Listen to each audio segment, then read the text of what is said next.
While everyone was focused on Verstappen or McLaren's failed strategy, Red Bull quietly pulled off a masterstroke that almost no one noticed. But not here.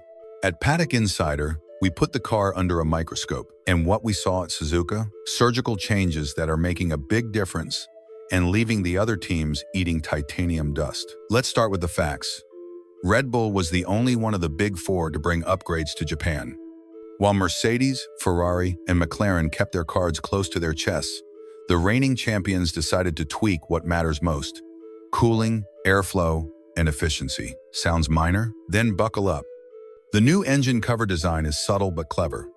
A redesigned cannon-style outlet that better manages airflow over the bodywork and improves cooling, which directly impacts the rear wing's performance. Small tweak, massive result. The rear brake duct outlet was also widened, with plug options allowing the size of the opening to be tailored to each circuit. Translation: fewer spares, more on-demand aerodynamic efficiency. This is engineering in full attack mode.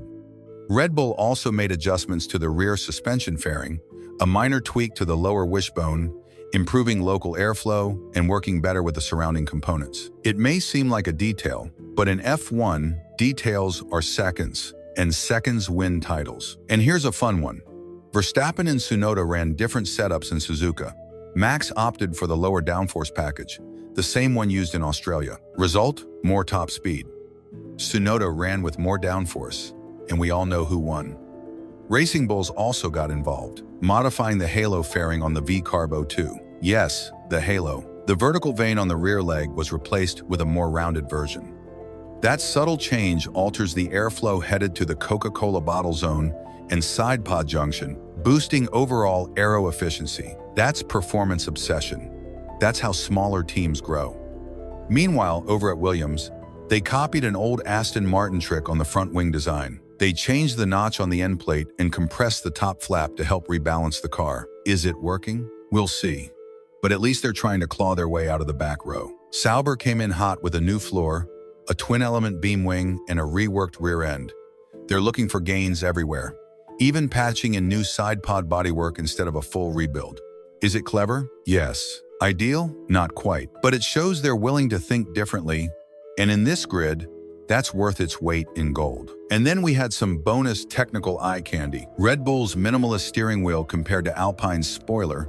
Red Bull's is as direct as their approach. The internal structure of the Williams side pod, Aston Martin's vertical front suspension setup, Alpine's flat-mounted exhaust versus Sauber's raised design, Haas's disconnected flap layout, and extra rear corner winglets. Pure aerodynamic craftsmanship. You know what all of this proves? Real Formula One happens away from the onboard cameras and long before the lights go out. It's in these invisible details that races and championships are won or lost. If you've made it this far and haven't hit like yet, you're having a laugh. Drop a comment below. Which of these upgrades do you think will make a real impact in the next few races? And make sure to subscribe to Paddock Insider, because here, you won't get the same recycled PR lines. You'll get what no one else dares to say. Unfiltered analysis, no fluff, real F1.